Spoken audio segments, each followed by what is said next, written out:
Live from the campus of Westfield State University, this is 89.5 FM, WSKB, Westfield.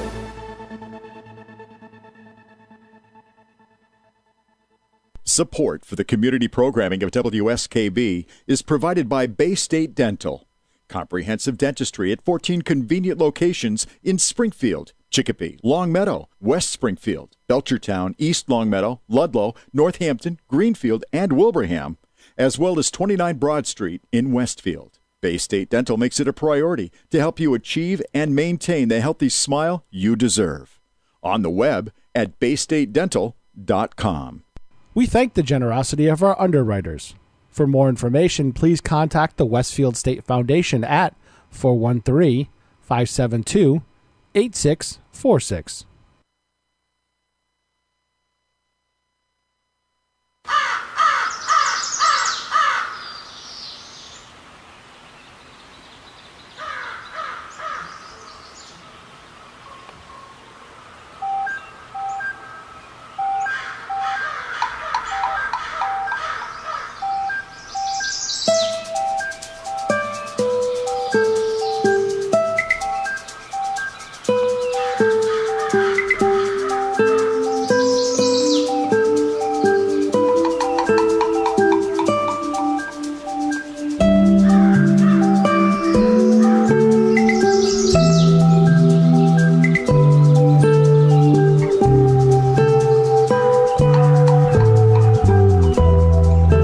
It's Tuesday morning. It is, let's see, March 5th, 2019 and counting. And it is a Tuesday. Yes, that great voice is the trusty, dusty, lusty, musty, and crusty sidekick who is so well modulated. He looks fit and filled with vim and vigor today for some reason. I thought you were going to say I looked well modulated. Now you do look well. I want to know what well modulated looks like. Well, would be put together. In other words, you've chosen a white turtleneck to accent the white in the gray pullover that you have that has this accent of light blue that matches your beautiful blue eyes, and that gray and your gray hair. Jake, does he need something from you? Yeah. Is he buttering you up for something? Yeah. What do you want, Bob?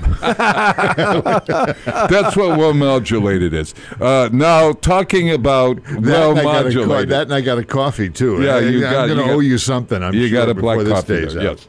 And speaking of well modulated, I wouldn't sound so well modulated without the inimitable master of mayhem in March. Absolutely. The maniac of the mini airways. No, I'm not going to remember all that, Bob. I can't remember it myself. M is a good month. I mean, when M, there are a lot of things that you can do with M. Do you know what I'm saying? Right, yeah. A lot of good words with M. Yeah. Mom, you're the mother of us all. You mother. Yeah, Peter Coles. Yes. Kitten of the Keys. Does that get... Yeah. Did I put it all together there for you? No. I'm Bob Plass, and this is the Wow, It's Tuesday show. Wow, it's Tuesday. And Westfield on Weekends is pleased to present this with our current president, Westfield's Mr. Bob Plass. Very own J. Pagluca, well modulated. Mr. Bob Plass, the monumental mouth of... See, something. I told you. See, you can go everywhere with this sort of thing. You know, you had a good weekend. We did actually. It was fun. I got to spend some time at the Kiwanis auction. I did too. And it was fun. But of course, my wife and I are both Kiwanians here in town. As am I. As are you. And I was on air for a few minutes, but she did some of the callbacks afterward. Oh, yeah. Well, what was interesting is not long ago we were at one of the Whip City Fiber presentations because she had some questions about how to get some features online. So we sat in on one of those. Yeah, they're very good. Yeah, they did that over at at Amelia Park. Yeah, and she calls back one of the winners of one of the prizes on the auction, or prizes, or whatever the things we were giving away. Or we don't give anything away. No, they buy them. Some really good merchandise. Okay. Yeah. So, but I digress. And the woman goes, was that your husband on the air? And she goes, well, yeah, it was. Oh, I think I met you over at the Whip City Fiber meeting. You know, she was one of the people that was also there in the meeting. So it's such a small world. We get together, people know people or see people. So it was. Marion got a big kick out of that anyway. Oh, yeah. Well, sort of to be recognized as a celebrity, sort of, you know. And she was stuck in this room. Not why I do this, Bob. No. She was stuck in this room all by herself calling. I mean, there are two other people in the room. But the rest of us were having a great time in the TV room. There's tons of food. Oh, that and was Marion hilarious. was in the other room calling all alone. Yeah, well. I was on the display table. No, she takes her job seriously. So yeah, very nice. You did your best Vanna White impersonation? I did. I was on for like 7 hours, 6 hours or something. So you begin to sort of go, oh my God, it's another golf ball, or you know, I mean, how do you describe a something that has no. I don't know. I felt like I was on HSN or QVC. I've got the solution for you. What do you got? Before you went on, open my mouth. Close your mouth and don't talk. Just point. There we go. There's not too many people in this city that can upstage you, Bob. Oh, Father Joe. Oh my God, help me! God help me! They purposely. Father Joe can upstage you. You know he was hilarious. Yeah. Father Joe from the National Catholic Church, a Polish National Catholic Church downtown. Yeah. Right. And for those who don't know, he's been around a long time Kiwanian, and he's just such a humble, mellow character until you let him loose on something like this. Oh my He came in looking like a blues brother with the hat, the black jacket, shades, and his one-liners were just. He had them all worked out, so he could figure he could put them in. I'm like freeform, but he knows where he's going. I said to him, Father Joe, he was wearing this what looked like Polish embroidery or something that was really wonderfully done by somebody in the old country, that was all hand stitched and everything. And I'm looking at it and I'm thinking, this is something probably that Polish priests wear. Okay? No. He bought it for $1 at Salvio Armani, the Salvation Army store. There you go. Yeah. And he's a scream. They purposely tried to avoid putting us on together. So that was surprise there. That would have extended the auction by hours. As it looked like you guys looked like everybody's done early. No. Well, no, it seemed that way. The recording was 7 hours and 24 minutes. Oh, it was? That I saw. Oh, so maybe they got out earlier. I got home about 7:30. So, but they had the big boards to do. They had the big prizes. They had all these wonderful prizes. I saw a recording of 7 hours and 24 minutes. So I didn't know because I was out busy doing other stuff on Sunday. So what did you do on Sunday? Sunday I was with family actually. Very nice. Very nice. My old in-laws outdoors invited or me over. Indoors? Indoors. My old in-laws invited me over for dinner. Oh, your old in-laws. My God, now that's a nice thing to do, isn't that? Yes. Well, they routinely hired me to do computer work at their house.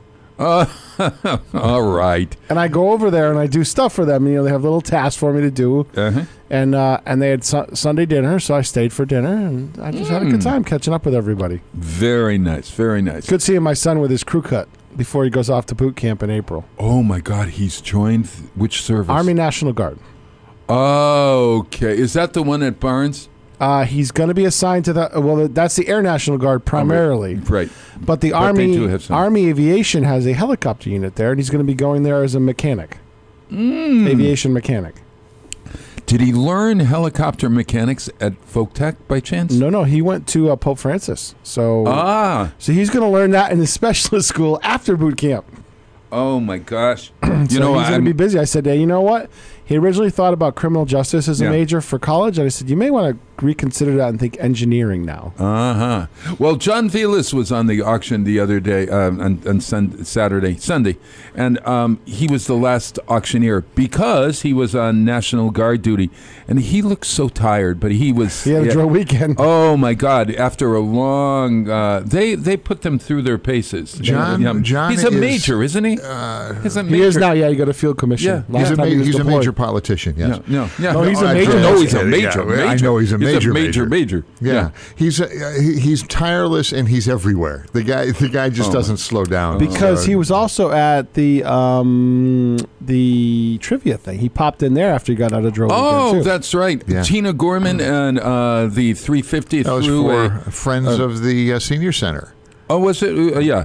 And they were doing trivia, Westfield trivia. And James was there. James actually went out this weekend after he broke his foot. You know, he's been lying in a chair with his foot up. There were a couple of stories. Well, actually, no. If you really did the research, there were many stories.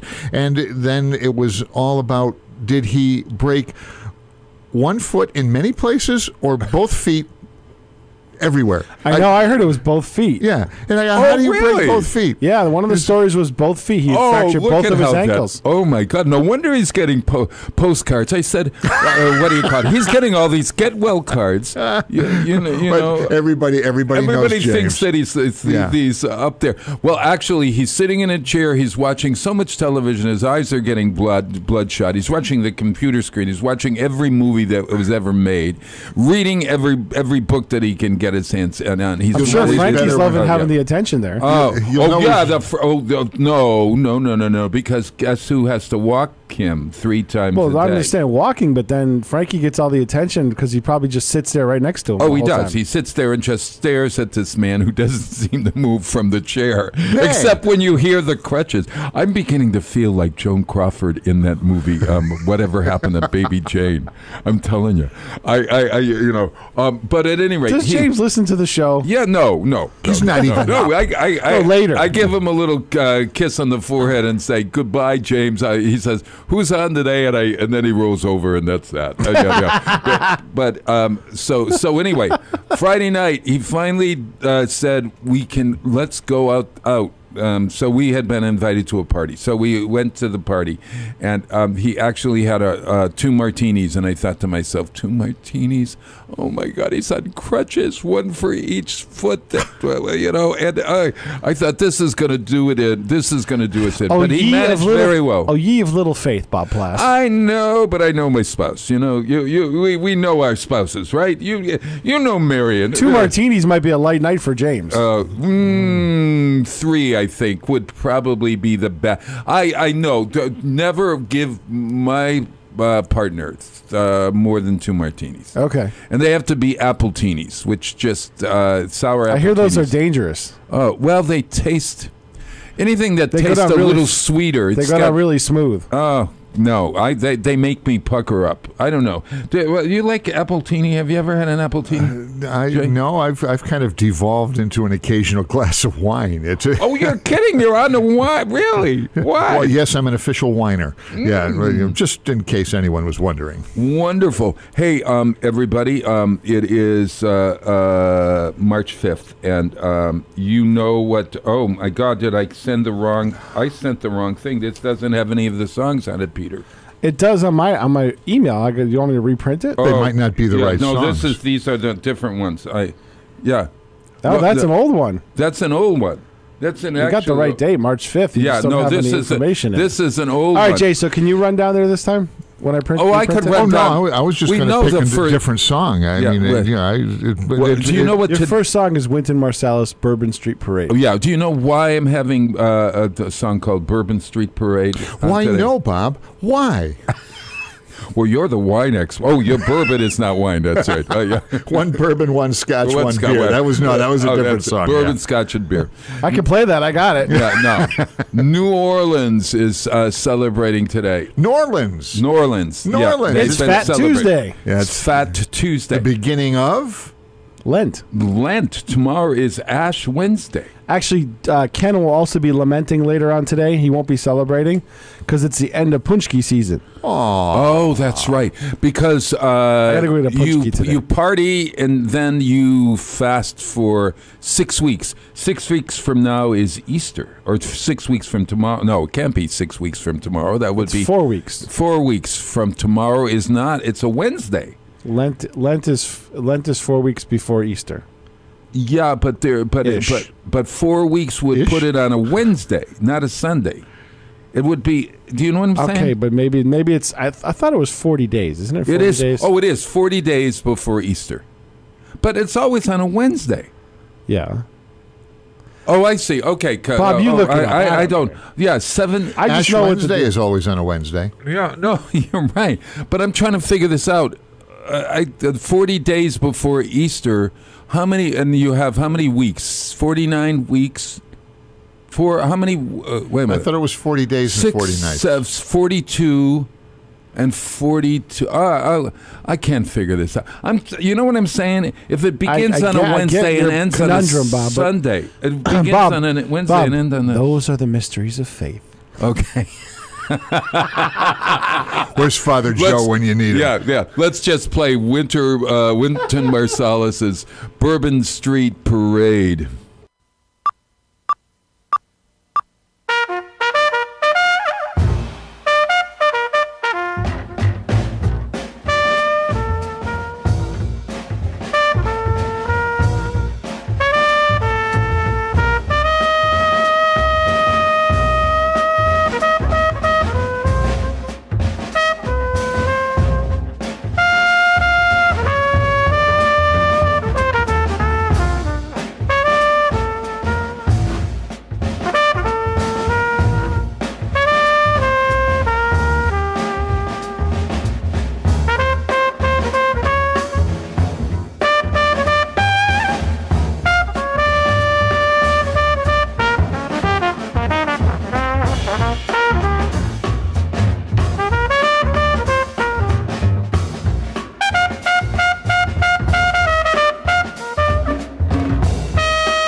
Support for the community programming of WSKB is provided by the Barnes & Noble College Bookstore in the Ely Campus Center, offering Westfield State t-shirts, sweatshirts, and gift merchandise. all of your academic needs, and offering textbook materials in new, used, ebook, and rental formats. Available at the bookstore on campus or online at westfieldstate.bncollege.com. We thank the generosity of our underwriters. For more information, please contact the Westfield State Foundation at 413-572-8646. Wednesday mornings start off right from 6 to 8 a.m. with Tina Gorman and Wake Up Wednesday. Community Radio. 89.5 WSKB. Live from the campus of Westfield State University, this is 89.5 FM WSKB Westfield. Wow. It's Tuesday morning, and it is March 5th, 2019.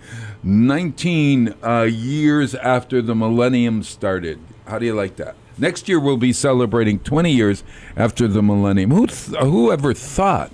Songs I liked are now 20 plus years old. I'm like, oh my gosh! And I thought I'm still trying to figure out if we're going to be in trouble when we turn over to 2000. The computers are all going to crash. Don't even laugh. They had 6 dispatchers. I was working for Holyoke PD then, and we had 6 dispatchers working in case everything went out. See, now I want to go back and find out if we didn't change anything, would anything have happened? Oh, gotcha. I wonder if they had a computer just sitting there without any patches or anything. Yeah. Because I remember, obviously, I'm working for that big computer copier outfit that Double X starts and ends with X. Yeah. And but everybody was going nuts. Thousands and thousands of machines around the world we had to patch. It's like, really? Yeah. You know. Well, I wonder. I also wonder. Can you imagine if indeed we had the scare that the Russians were hacking and whatever? This would have been a big Russian thing. We would say, what are the Russians going to do on New Year's Eve because of their computers? And we know more about hacking than we ever did. Well, no. Well, now it's easier because back then the internet was only a defense thing. Back in 2000, the internet was really only because it was dial-up, but it was dial-up, but not like it is today. It wasn't even close. It was the main transport system was a dial-up modem. So what was I using? What was I was in college at the time. No, I was out of Universities college. were part of that internet. They were one of the first organizations because they did a lot of universities did defense research. Yeah, the first one was DARPANet. Right, and that was the precursor to the internet. But that was in a lot of universities because the university was doing research for the Defense Department. See, but my company invented the internet. Ethernet, actually. Oh. We left the old BNC style? Yeah, yes, exactly. So you guys then tell me, what was I using? We have laptops, and there were typewriters. But in 2000, I was not typing on a typewriter. No, you were typing on one of the first word processors. And we invented that, too. And that's true, they did. Oh, and so a word processor is different than a computer? It's basically the same thing as Word. Imagine Word, that was an early word processor, would do very basic things that Word does. Word does everything today. Yeah. But I remember going in to buy my little word processor, and the guy said, well, you could spend money on a word processor, or you could spend money on this thing called a computer. And I looked over, and it was this huge mother of a thing that I thought, oh, no, I want to carry it out of the store. And so consequently, I got this little tiny thing that had cartridges in it. Yeah, and that would have been, it looked like a little typewriter, but you could correct it. And some of them, we had a memory writer, and that one had a little screen on the front of it. You typed, it would go on into the memory of the machine, and it would come up in a little LED screen in front of you. And then once you said, okay, that's good, then it would type the line. Right, it would basically print it. And you could edit it. Was a printer. It was a typewriter, but it had like a buffer. So you could type in a line, see if it was right, and then print it, so you'd never have to use whiteout. Yeah, and IBM tried to do something with the Selectric. There was Selectric versions of that. Yep. But that was a very short-lived thing because the computers came out very quickly. Started to develop. The 8086 chips were like right on its heels, right at the same time. And I remember working in one of the first PC computer labs at UMass when I was there for 2 semesters. And I worked on that, and then my aunt gave me my first PC right when I was like my second semester in college. And that's what they called it, a PC, right? Personal computer. Personal computer. And because previous to that was just business computer. Yeah, we invented that too. And we invented the mouse, and we invented the GUI interface. Really? I thought AT&T did. No, we did. And then Steve Jobs came in and wanted to see more, and the people out at the Palo Alto Research Center says, I'm not sure we can let him in.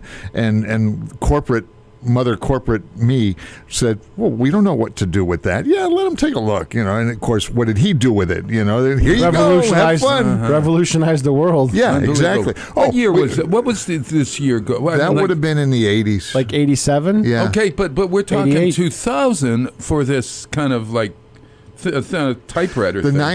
But when did Bob get the chance to go on the internet for the first time? On the interweb. That would have been in the 90s, sometime in the 90s. It would have been in the 90s? The 90s was when we made the switch to, or computers, personal computing just exploded in the 90s. In the 80s, it was just starting. Maybe some offices had something. It was a geeky thing. Did libraries have this? Because now I think back, I was at Fordham in my graduate program when I was 50 They still had card catalogs. No.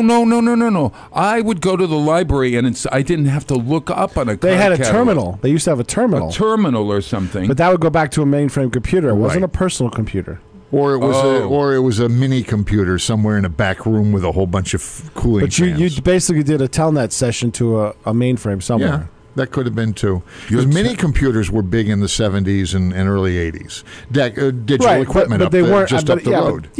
But they were the size of this rack. Exactly right. They were huge. Our early laser printers were driven by a PDP. PDP 1188, something like that. But you wouldn't go on. You wouldn't go on the. And this sounds like I've been living someplace in the jungle for years, but you wouldn't go on the internet. You wouldn't go on the internet with these early computers. It was generally all local stuff. So what were you You were accessing bulletin boards. But you did it. You bulletin boards via modem because they were all text. Stuff like that. I was big into AOL chats and stuff like that when I was just out of high school. Okay. I'd sit in the basement with my computer and just work on stuff and not drive my parents nuts. AOL, it stood for America Online. America. So online was the buzzwords. Chat rooms. They were big, yeah. I'm online. So it was there was a local bulletin board, it was Pioneer like a Valley bulletin board that you could dial into. So the typewriter sort of became like a telephone, a means of communication. Yeah, right? Not a means of information. And you were communicating over phone lines. That was the transport system. Basically, it was the same technology fax machines use. The little tones.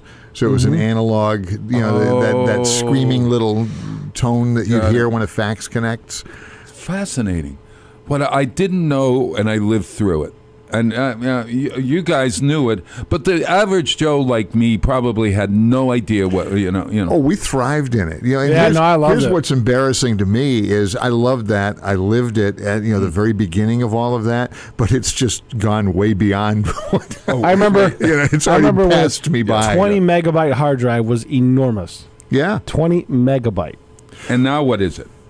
Well, now it's 1 terabyte, which is a million times. Well, it's probably 10,000 times more. How do you like that same laser printer? That same high-end laser printer that I used to service had a machine. Imagine this box here, higher, wider. Sure. And it had an 80 meg hard drive. Yep. But it was from here to the other side, and it had platters. It had a stack of 5 platters. Had a voice coil that drove an array of magnetic heads in and out of the thing. Mm-hmm. It was amazing what they can do now, and it's just everything's how small can we get it? That same style printer can be fit on your desktop, and it's like 11 by 11. Yeah. Well, it doesn't print 120 pages a minute either. But oh my gosh, you could probably do 12. Our very first one went into Aetna. Aetna in Hartford. That was our very first insurance Northeast. Yeah, if you remember, and now I'll flash back to Brother Dominic. Remember the printer that he hawked in one of the first, most famous Super Bowl commercials? It's a miracle, and he had everything. That was the 9200 printer. That was the first printer I ever worked on. And we turned that into the world's first high-end laser printer. And I can't tell you how much power was in the laser that we had stuffed in that thing, but let's just say it was illegal to operate outside the machine. So Unbelievable. Unbelievable. I love that I'm surrounded by geeks. Yeah. Or nerds. Or nerds. I'll tell you something about I've been kind of debating that with my girlfriend, whether I should be called a nerd or a geek, and I think nerd is actually better. Gotcha. Hey, I'll talk about nerds later in a segment coming up to tell you what I did. I'm sure Saturday. She'll be thrilled about that. Yeah. hey, so Mardi Gras. We found out why there are 40 days. That's Wednesday and it ends on Sunday. And according to good old friend Carrie, what did she say? She said it's 40 days, and you don't count Sundays, because during Sundays you don't have to observe what you're giving up for Lent. Which I can't remember. I always thought that once Lent started, you couldn't. You give everything up until the final day of, and then maybe Mardi Gras. No, wait a minute. And then then on Easter you break your fast, basically, or whatever. Yeah. Okay. Now, Mardi Gras. You asked for the word Mardi Gras or Fat Tuesday. Why is it called Fat Tuesday? Les jours de la semaine sont lundi, mardi, mercredi, jeudi, samedi, dimanche. That sounds like the French chef. The days of the week are Mardi, M-A-R-D-Y. Mardi means Tuesday. Okay, Mardi Gras is the word is heavy, and it's called Fat Tuesday. Gras means fat. Mardi means Tuesday. So Mardi Gras means fat. Why is it heavy? Okay, because of everything that you do, because for the next 40 days you're going to have to fast. Originally, we couldn't eat meat. We couldn't eat between meals. Catholics. It was basically in Catholic countries. Only fish on Fridays. And fish on Fridays, etc. Your meals, your one big meal of the day had to equal the other two, or what? I mean, it was all kind of. You really. To be Does a faithful anybody person. Do that anymore? I mean, I was brought up Catholic, but I obviously not a strict Catholic. Yeah. And you give up something for Lent. Supposedly. Give up something for Lent. In my day, it was always, I won't have, I won't have liver. Liver. Of course, I hated liver, so that wasn't a problem. I had some relatives who used to dry out during the Lenten season. They'd give up alcohol for Lent, but it was a real drying out period. But on Easter Sunday, man, oh man, yeah, they just had it wasn't man oh man, it was Manoshevitz. Manoshevitz, exactly right. they just make the martini a little drier. That's right. Yeah. No pucker in there. No apple in the appletini. 6:36 in the morning on Mardi Gras Tuesday, and that's redundant. But I'm going to play another Mardi Gras song. This is Harry Connick. He wrote this song. It has and he's on piano. And this is a very talented Harry Connick. It sounds as if you were in a parade. This is they used the tune that they sing in Mardi Gras when you're in the second line or first line parades. And it's called, what is it called, Peter? It's something about Take falling her in to love. the Mardi Gras. Oh, take your girlfriend to the Mardi Gras. Take her to the Mardi Gras. It's actually, I love this.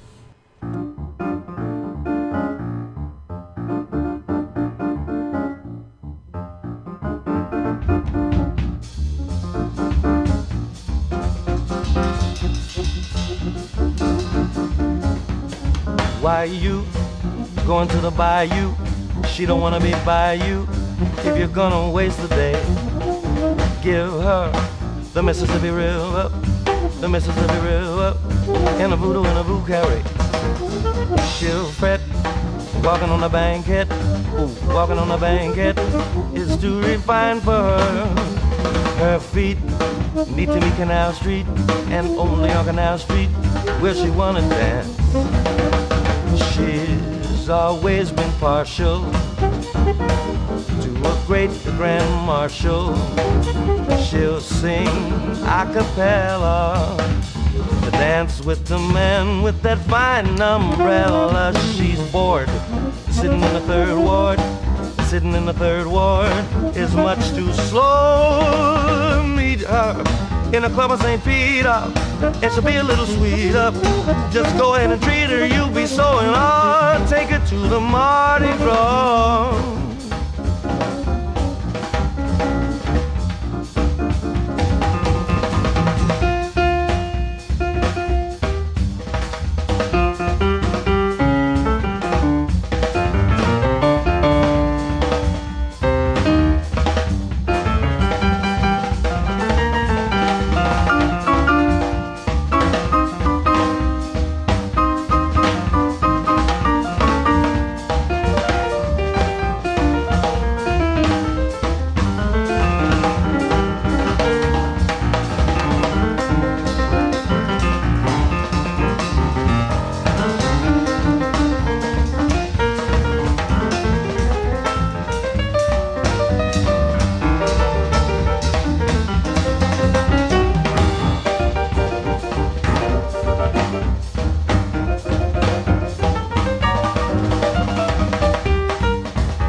Fancy dinner plans will make her antsy.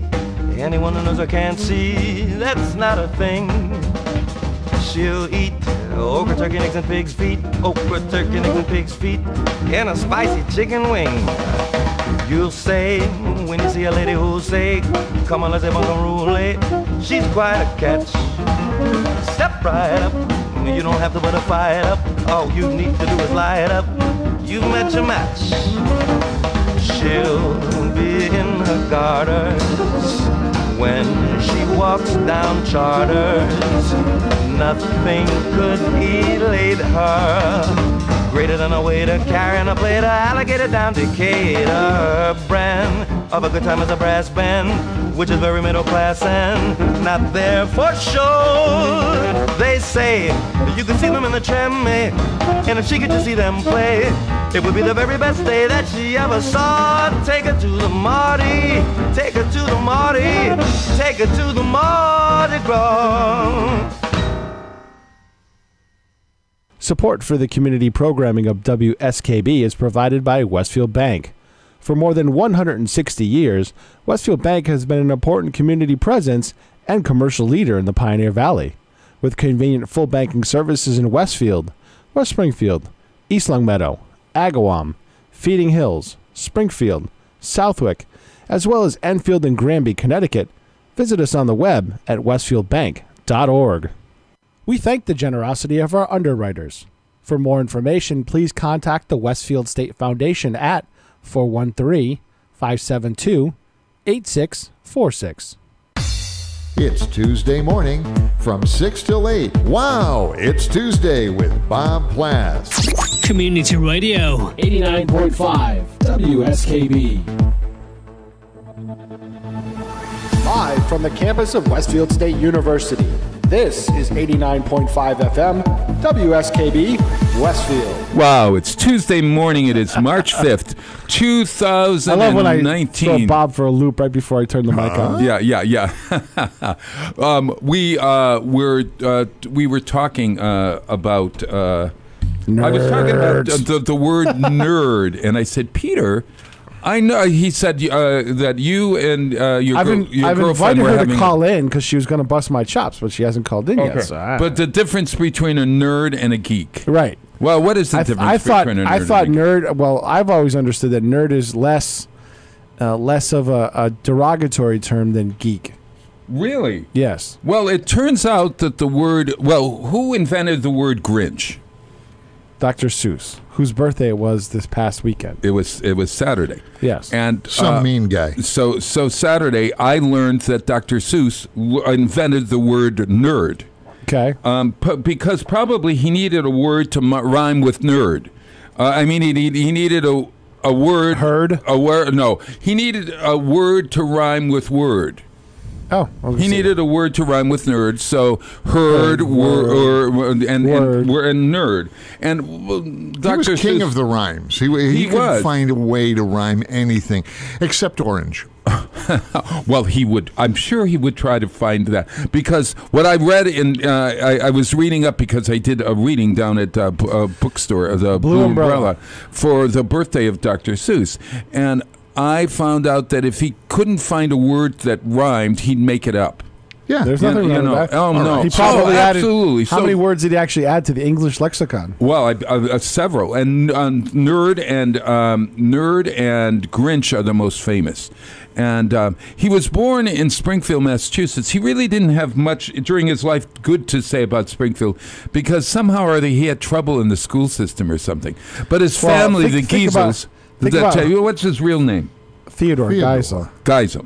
I call it Geisel. Think about how he was, though. He's so super creative that no teacher could probably contain him. Oh, wait, yeah. Today they'd call it ADD. Oh, probably. Yeah. But whether it's true or not. Oh man, I bought the book and I went down there and I read 3 stories. I read it all happened on Mulberry. No, wait a minute. Hey Jay, and think that it happened on Mulberry. I think I saw Russell it. videotaped it so we can see it. Oh yeah. And to think that I saw it on Mulberry Street, and it turns out that J. Peg Luca lived on Mulberry Street. You were one of the things that he saw on Mulberry Street. That explains a lot, doesn't it?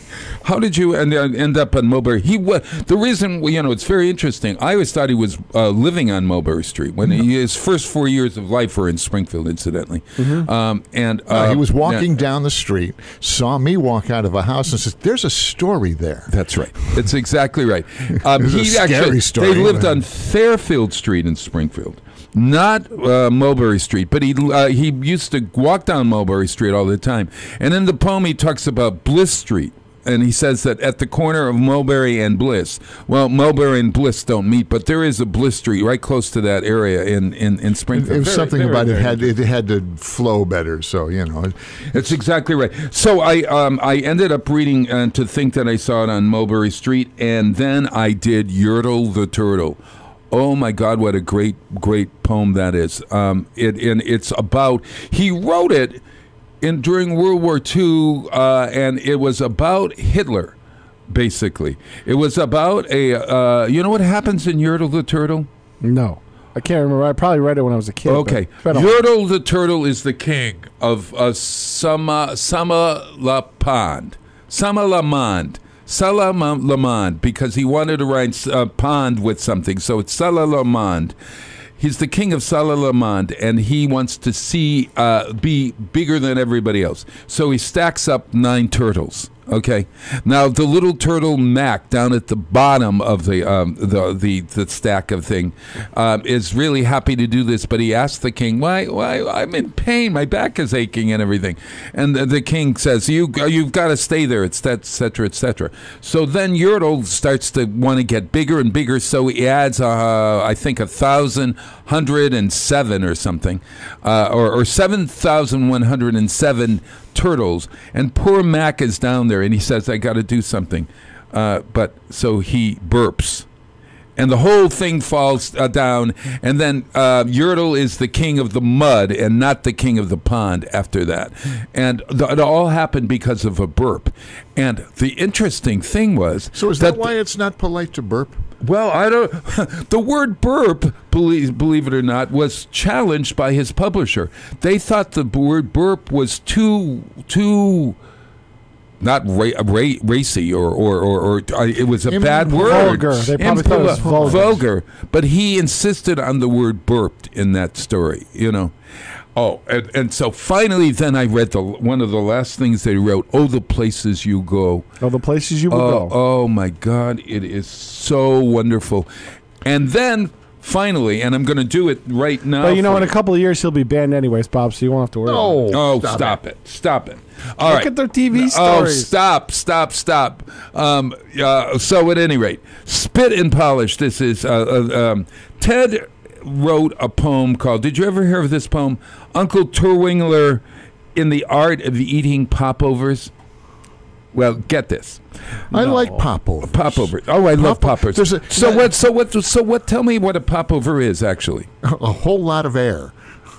It's not. If you think it's sort about of like our program. It's the show on Tuesday.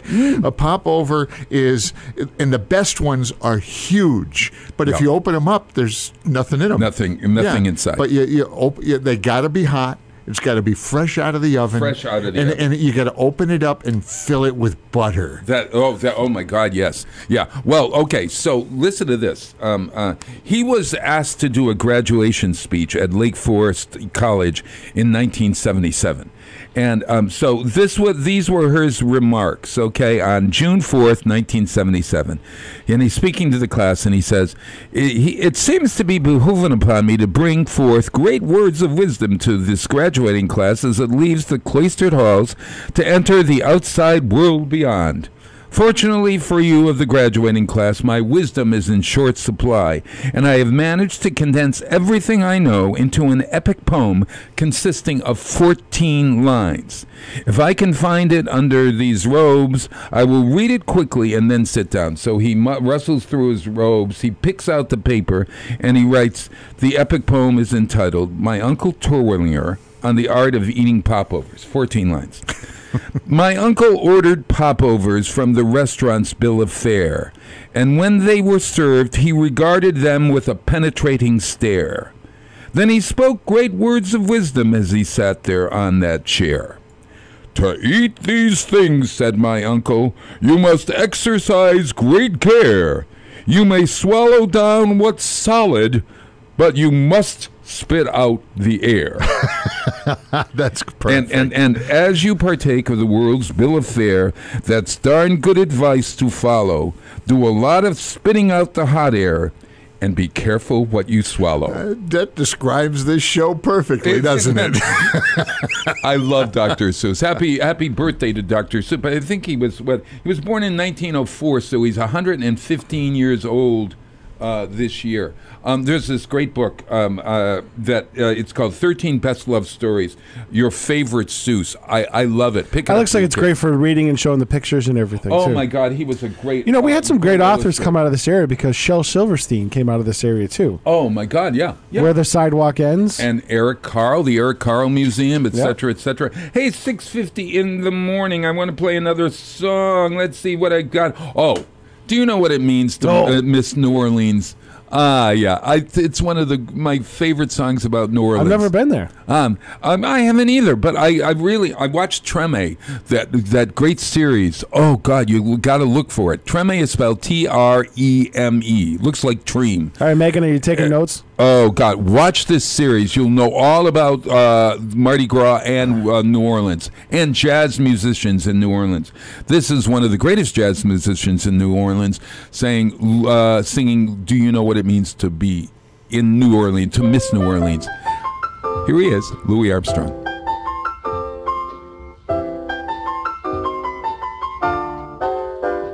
Do you know what it means to miss New Orleans and miss it each night and day?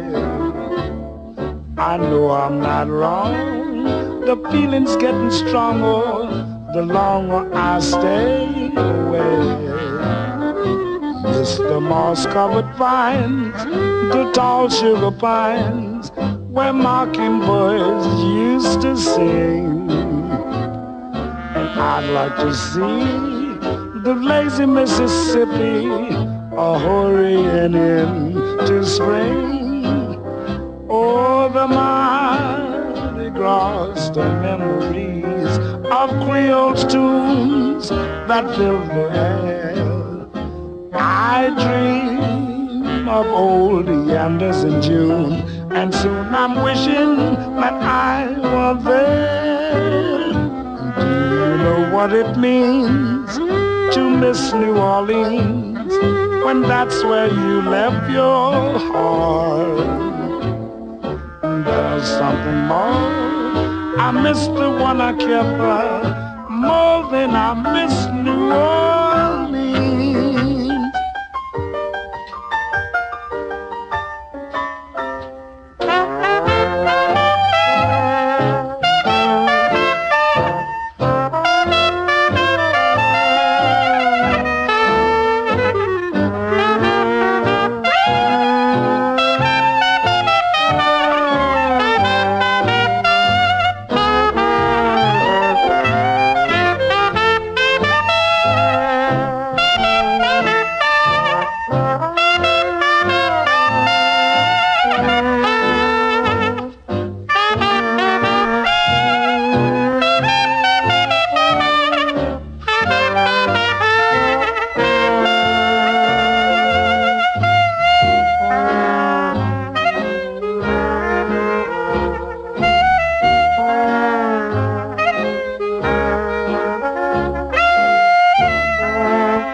Support for the community programming of WSKB is provided by Comcast and Xfinity.com, offering Xfinity TV, Internet, home phone, and home security services.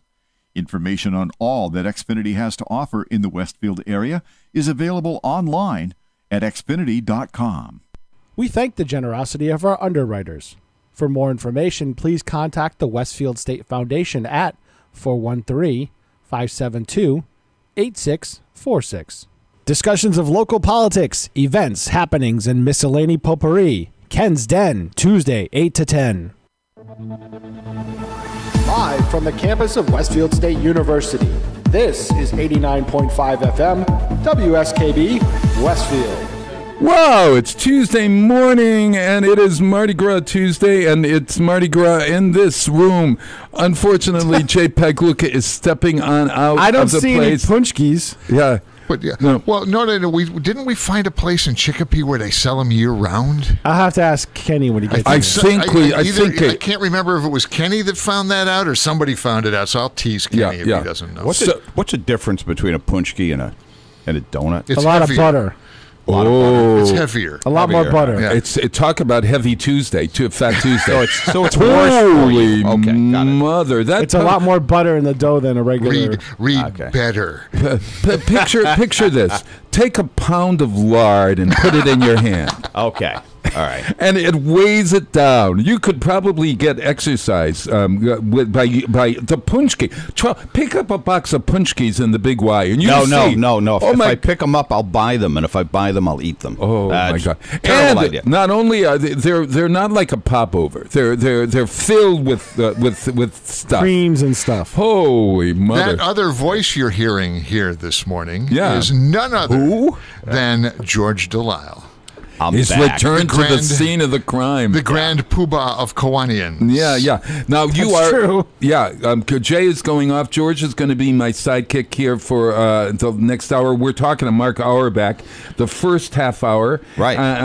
He is got work to do, so we're only going to be able to talk with him from 7 until 7:30. Very good. So then we'll talk. You and I will wax eloquent for another half hour. Just revisit our wonderful weekend. Oh, we were talking about that. Yeah. We and then Jay was there, and Marion was there. Mm-hmm. The Kiwanians had a big weekend this weekend, and we'll talk all about it at 6:30. Yeah, it's pickup tonight, right? It is. It's pick up and pay tonight. Everybody that won their a group of us spent about 2 hours last night matching merchandise to names. To bid numbers and invoices. Wow! Tell everybody what you're talking about. They might not. My friends, everyone knows. Everyone knows. My friends in Wisconsin don't know. The Kiwanis TV auction is. We had our 50th edition of the Kiwanis TV auction. Was it 50 years? 50 years. And it was golden so anniversary. Oh, I had no idea. I've got it. I would be remiss, and people don't realize what goes on behind the scenes. It's organized chaos. It has done so well. It is orchestrated chaos, is what it is. People in our Kiwanis Club who've participated. I mean, they've seen it from the periphery. They've done tasks. Yeah. But until you've been the auction chair, you have no idea how many moving parts there are in this thing. Yeah. And I personally spend from right before Christmas until this time of year, until the beginning of March, till the auction is over, I probably spend at least a couple of hours a day working on this thing. I have a lot of database responsibilities. And you know how I love watching what goes on behind the scenes. Pay no attention to the man behind the curtain stuff. Right. So the kids, along with the college students here, really they do the production. Everything is done by Mark St. Jean leads that. Yeah. The kids do that, and they're running the communications cameras, the boards, department, everything behind everything. the scenes. And they're so talented, and it runs. Considering all of the talent it's amateur night. Well, except for Adam Wright, he knows what he's doing. But the rest of us are, we play TV once a year, and considering that, it's a remarkably professional production. It's like doing like the Jerry Lewis telethon, only without the you're giving something considerably better stuff without the song and dance. Without the song and dance. We ought to do that. We ought to have a song and dance feature. Good of you to stop by, Jay. And with that, I'm out the door. Take care, guys. Bye, guys. Hey, 6:59 in the morning on March 5th. Mark, is it you're going to call Mark? He's supposed to call in. Oh, he's supposed to call. Okay, that's last I knew, but I can call him. Yeah. Oh yeah, please do, just in case. But hey, I wanted to just do a shout out. On Saturday, Danny Nason and I were talking, and I wanted to read something that he wrote that is really the one small gesture. What would it take for people to get a little more involved in their city? Don't you really want local businesses to prosper and grow? It can only happen if you shop the local businesses we already have so they don't move or close. It's not about them having the exact thing you're looking for, or having to park in one of the many parking lots instead of right in front of the store. It's about having pride in getting involved with your city, wanting to be a part of the reemergence of a bustling downtown. What if everyone in Westfield spent just $10 a week in local shops? The outcome would be fantastic. Inventory would fly off the shelves. They would have to hire more help, and many other stores and businesses would clamor for the chance to locate themselves in the midst of this highly coveted arena.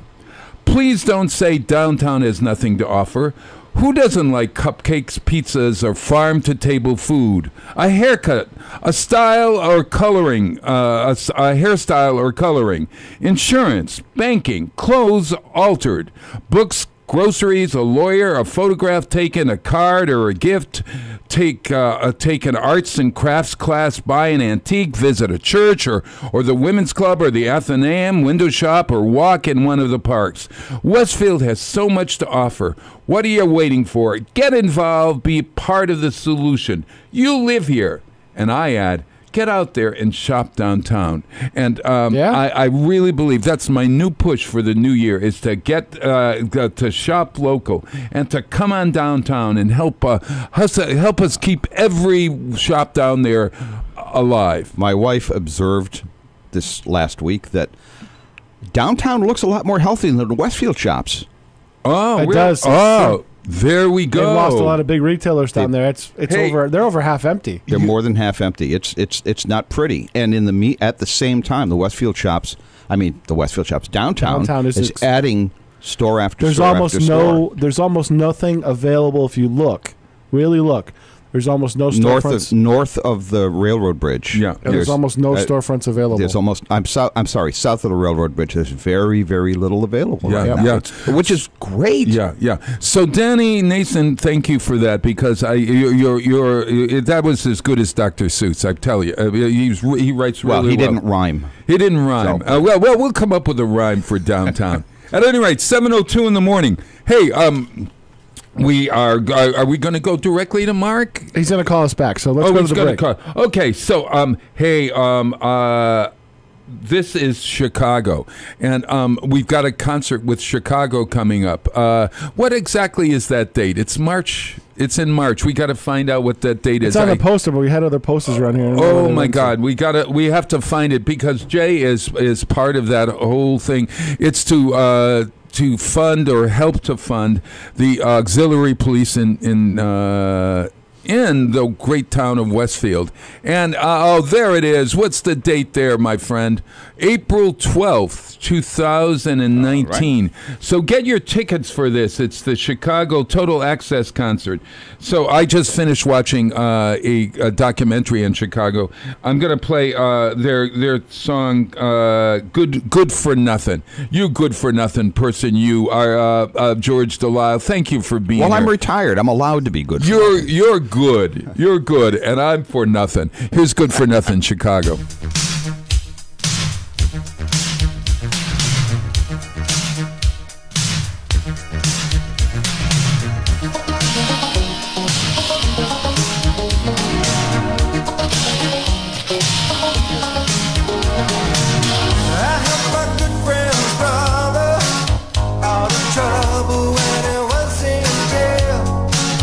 I was flush 'cause I got lucky.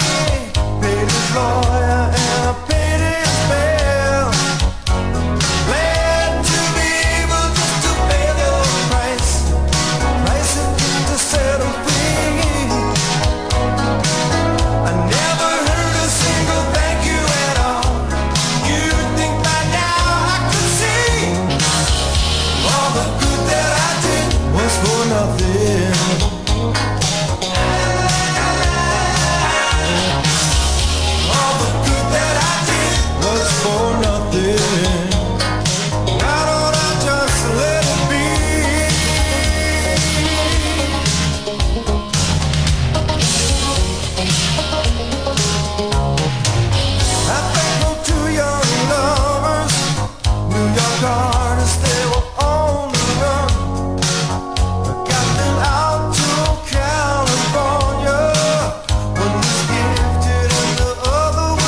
Support for the community programming of WSKB is provided by Westfield Bank. For more than 160 years, Westfield Bank has been an important community presence and commercial leader in the Pioneer Valley, with convenient full banking services in Westfield, West Springfield, East Longmeadow, Agawam, Feeding Hills, Springfield, Southwick, as well as Enfield and Granby, Connecticut. Visit us on the web at westfieldbank.org. We thank the generosity of our underwriters. For more information, please contact the Westfield State Foundation at 413-572-8646. Discussions of local politics, events, happenings, and miscellany potpourri. That's what you'll find on Ken's Den, Tuesdays from 8 till 10. Live from the campus of Westfield State University, this is 89.5 FM, WSKB, Westfield. Oh, it's Tuesday morning. Happy Mardi Gras. And guess who's on the phone? There could be no better Hold on, wait a minute, hold on. Oh, you're going to put it... Yes. Hello? Good morning. Oh, God. Oh, yeah. Okay. There we are. Oh, yeah. You hear him coming on. Right. He's stepping up to I'm walking down that long staircase. That's right.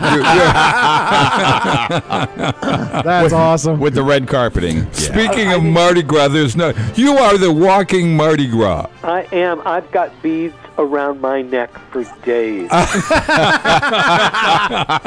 You're throwing them out there to the crowd, aren't they? I'm throwing them out. I've got one of those tall sippy cups, that's like a foot long.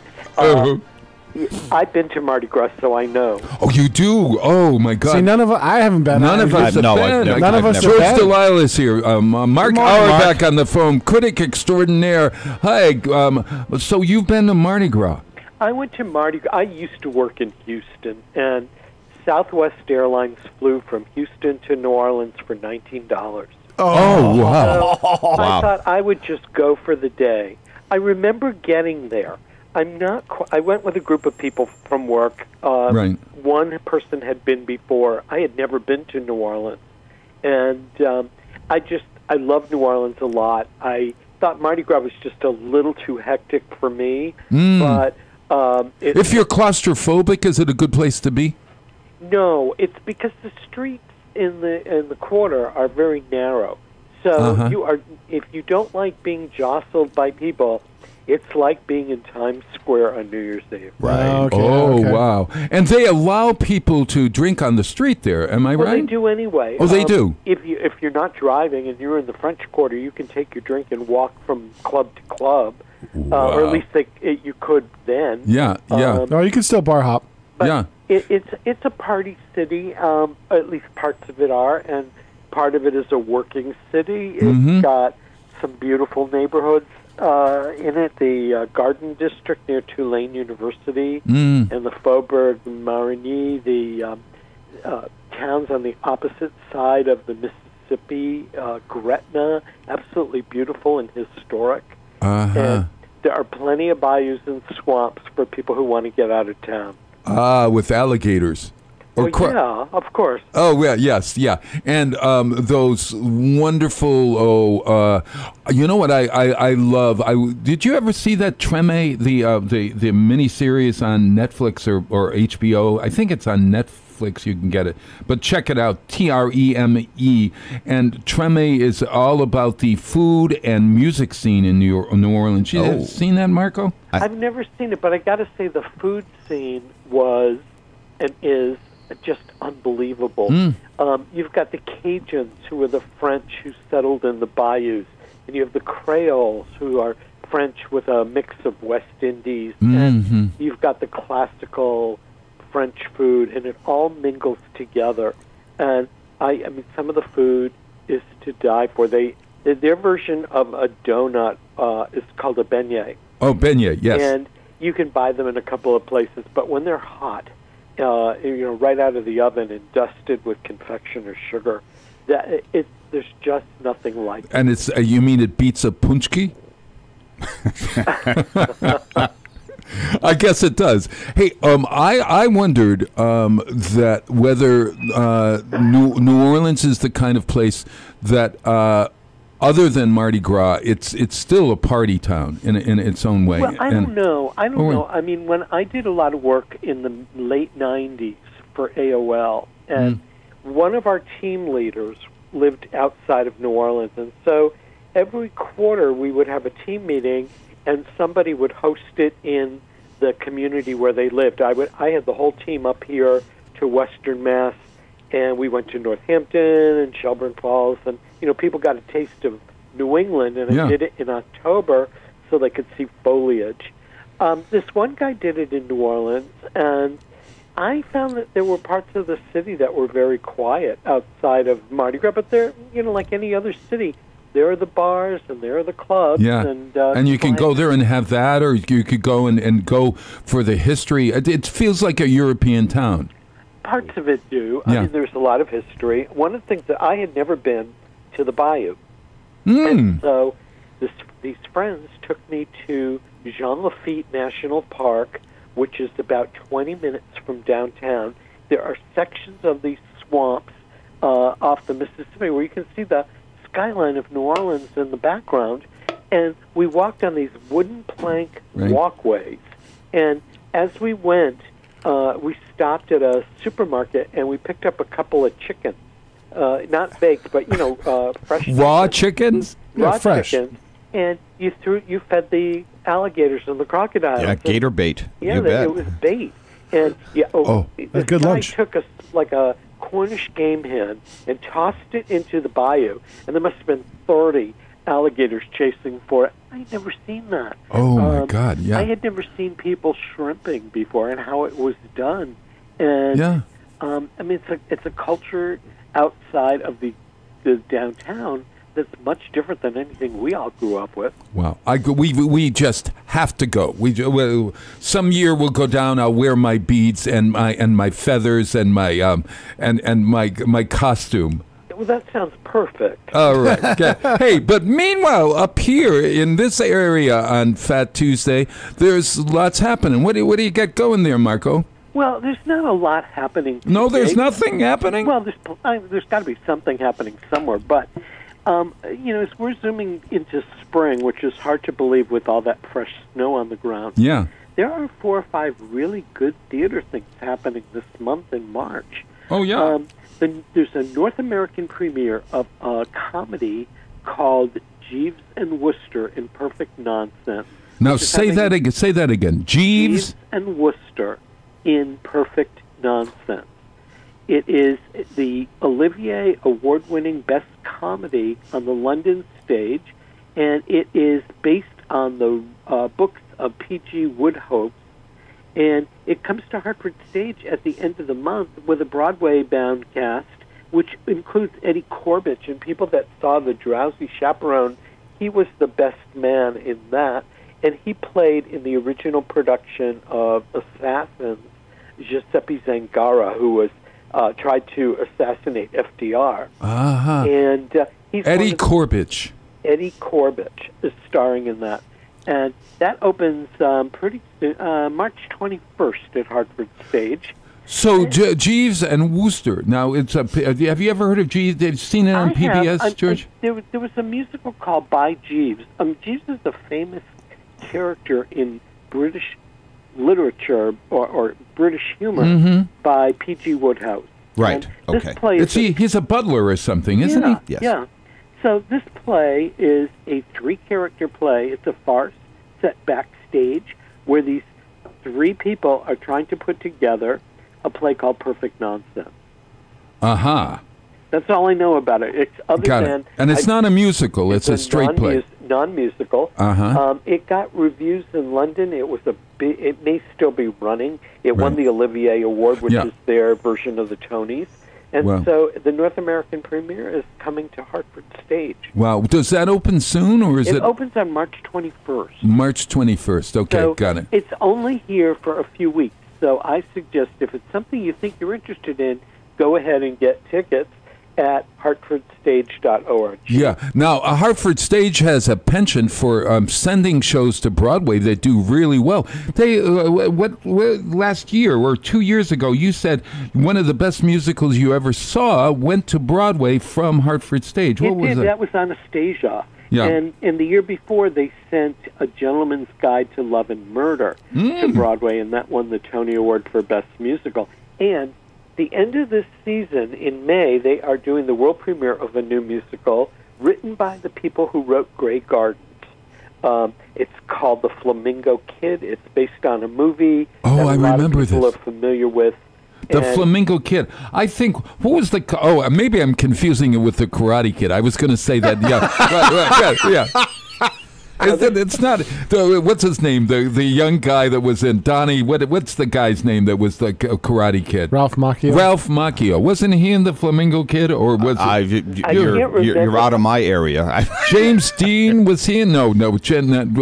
Franco was in... I don't know. The Flamingo Kid. I just remember the title of the movie, and I can't remember ever having seen it, but that's the last show of the season, and that, I suspect, has Broadway aspirations. And so that's going to come up in May or March? It comes up in May. It opens Memorial Day weekend. Uh-huh. Peter checked in on it. Tell us what about the Flamingo. Written and directed by Gary Marshall. Uh-huh. And it starred Matt Dillon. Matt Dillon. Oh. See, I knew that it had something close. James Dean like. Yes, Matt Dillon. And what was it? Was it a teenage thing or something? Brooklyn teenager Jeffrey Willis is unhappy with his modest homestead, embraces the otherworld aspects of his summer job at the posh Flamingo Club. Ah, gotcha. Okay, so the Flamingo Club. It probably takes place in Las Vegas. Well, maybe there's a Flamingo Club in Agawam. We don't know. What else you got for us, Marco? Well, a new musical is playing at Theater Works, opening at the end of the month. Theater Works in Hartford? Theater Works in Hartford opens March 22nd. It's called Girlfriend, and it's the story. It's based on music by Matthew Sweet. Yes, and yeah. He created an album, and it's the story of two gay teens somewhere in the Midwest who interact through making mixtapes for each other, and it's kind of like the story of first love. And it's a pop rock musical. It has been done on the West Coast. There was a production of it in Washington, D.C. Yeah. And it's a show with real promise. Right, yeah. Do you know, I went online, and there's actually, you could, if you Google Matthew Sweet Girlfriend on Yahoo, you can hear the songs, and they're all really lovely, and he's a great guitarist. I didn't know Matthew Sweet before. Do you know Matthew? I didn't know him. I mean, he came to be sort of in the 90s.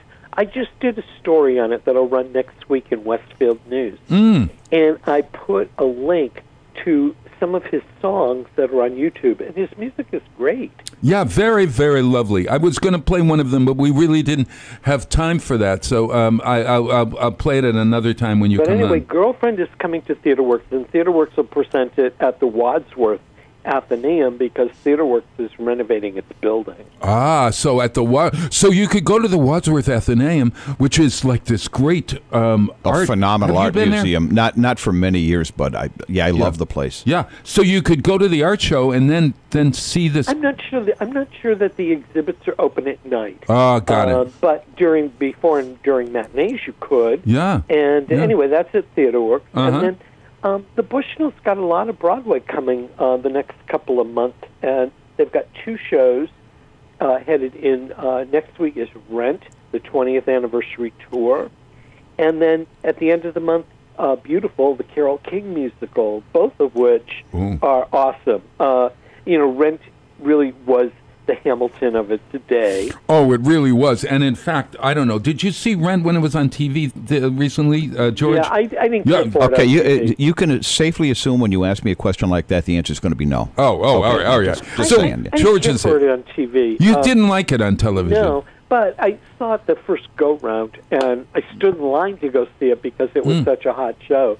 And the tour, it will be at the Bushnell, and then Beautiful, the Carole King musical, which I saw a couple of years ago at the Bushnell, is coming back. And Carole King wrote this album, Tapestry, which just about anybody that was breathing and had a pulse in the 70s knows. That was a long time ago. Oh, my God, yeah.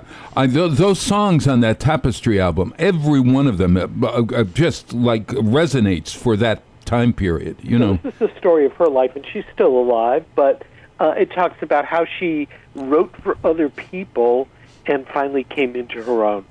Yeah, there was this building. I lived on 51st Street in New York, and I would go 51st and 9th Avenue, and I'd walk down to Broadway, which was like 2 or 3 blocks down, and the Brill Building was right there. Remember that, Mark? You've been down there. Yeah, sort of. And the Brill Building was every floor was a different song publisher or whatever, and it was from Irving Berlin's time right on, and Carole King was one of the people would write with Jerry Goffin in the Brill Building in New York City, and but you know the thing about I love about Carole King's music is it really gets you right in the heart, you know. And I wondered for the musical whether the people playing the leads sound like Carole King. I mean, are with Jessie Mueller? When I saw it the first time, the woman who was playing the part really did sound like Carole King, and when they did the music, they were faithful to the orchestrations of the era. It wasn't ramped up or anything like that. And because I grew up listening to that kind of music, it sounds very natural to me to hear it on stage. And I was surprised that somebody hadn't done a musical of Carole King stuff before. Yeah. What's the tragedy in her life that makes her, or you know, in a play you always need something, you know, well, you just weren't born, you write songs, and then I'd like to say the tragedy was that she never had the opportunity to compose for Bob Platt. Thank you. That's her personal life. She collaborated with her husband professionally doing music, and their personal relationship was a mess. And she also was writing music at a time when women composers were not getting the same shakes as the guys were. So come to think of it, you're absolutely right. You didn't hear of there were a lot of songwriters that were writing their own material that were women, but you didn't have a stable of women composers writing music for top 40 songs. And she wrote for lots of folks. She wrote for everyone. Yeah. Oh my God! Hey, let's. Peter's saying let's take a break. We'll come back for a few. You got 5 minutes more to spend with us? Sure. All right, I'm going to play "I Feel the Earth Move" from the soundtrack of the Broadway musical Beautiful. So see if this relates to the original. I love this version.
Underwriting support for the community programming of WSKB is provided by the Greater Westfield Chamber of Commerce, the voice of business for the Greater Westfield communities. Informing, educating, advocating, the Chamber provides opportunities for members to make meaningful connections on local, regional, and state levels. For more information on the Chamber's many events, workshops, and programs, as well as the benefits of membership, visit westfieldbiz.org.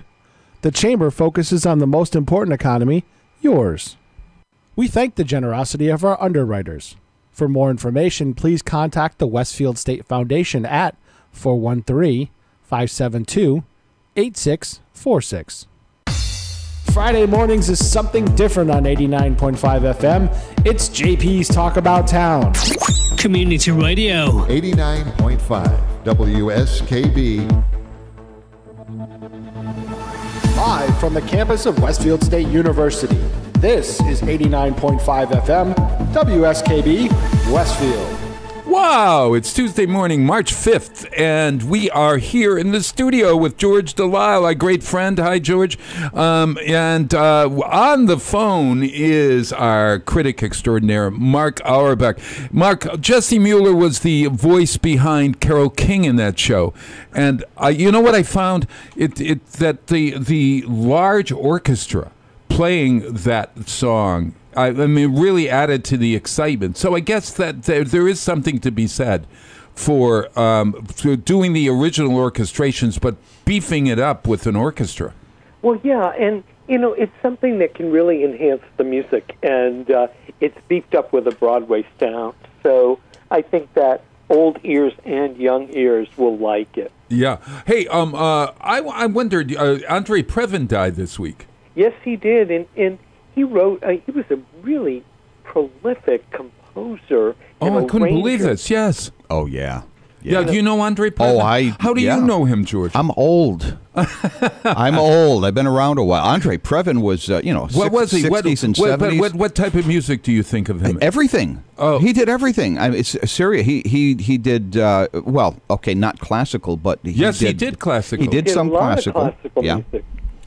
That's not where I would know him from. He did a lot of TV and movie work. He did all sorts of things. Yeah. Well, I know him as a jazz artist because he's a really fine jazz pianist. And afterward, in the break, I'll play you a piece of Andre Previn.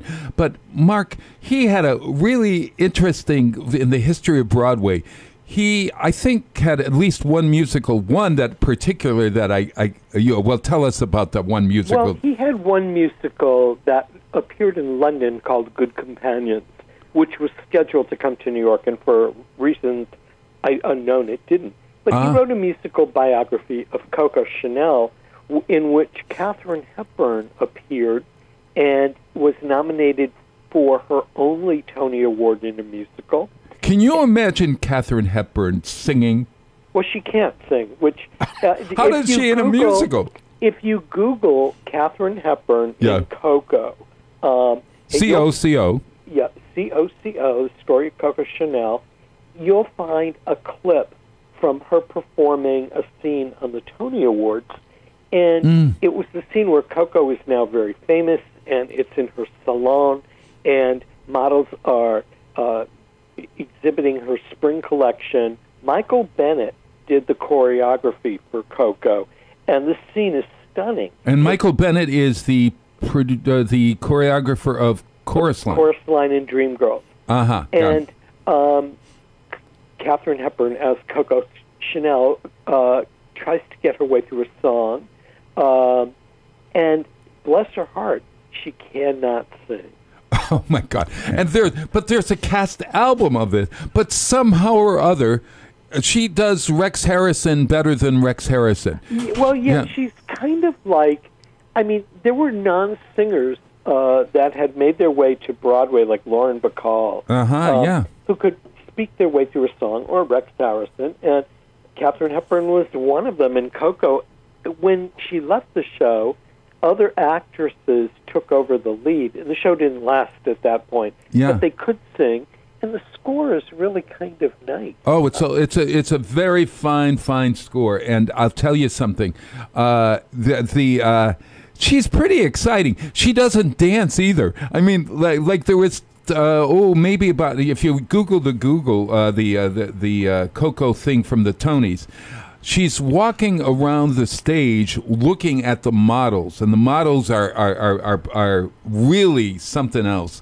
And she's posing, and she's not much of a dancer, but she puts it over. And when she does that final I am Coco Chanel at the end, you really get excited. Katharine Hepburn could have been fascinating peeling a banana. Well, I mean, come on. Read the phone book. Yes, exactly right. But Andre Previn did that. And interestingly enough, since we're talking New Orleans, he wrote an opera. He did. He wrote an opera which Renee Fleming starred in, based on Tennessee Williams' A Streetcar Named Desire. Yeah. And that is one of the most successful contemporary operas ever. Ever. So classical, jazz, movie scores, and this Andre Previn did. I mean, he's like Bernstein in a way. If you very prolific. Oh yeah, a lot of work. Yeah. And he was a member of that enormous I Was Once Married to Mia Farrow club. That's exactly right. Who would have ever forget? What do you remember that? I think they have conventions. Oh, do they? Yeah. That's right. He was married to her. Yeah, and but which curiously enough made him. There goes my brain turned off. Fifth in line to the throne or something. No. Who was Mia Farrow and Andre Previn adopted a daughter. That's right. Soon Yi, who is now married to Woody Allen. So that made him Woody Allen's father-in-law, which is really weird. Was Mia Farrow married to Ryan O'Neal, or was that just on television? I don't think she was married to Ryan O'Neal. She was married to Frank Sinatra. Oh, she dated Frank Sinatra. No, she was. Oh, she was. They were married. She was married. Yeah. She didn't fool around, man. Wow. What's her name? Farrah Fawcett married Ryan O'Neal. Oh, that was there right. You go. Farrah Fawcett. Okay. Hard to keep our divorces separate here. Mark, if you were going to recommend a Broadway show for folks to go down and see in New York City right now, what would it be? Well, it depends. If you're interested in seeing something old that's back, I would recommend Kiss Me, Kate. Just opened, huh? It's in previews. I haven't seen it. Got it. If you're interested in a real feel-good, fun, brand-new musical, it's called The Prom.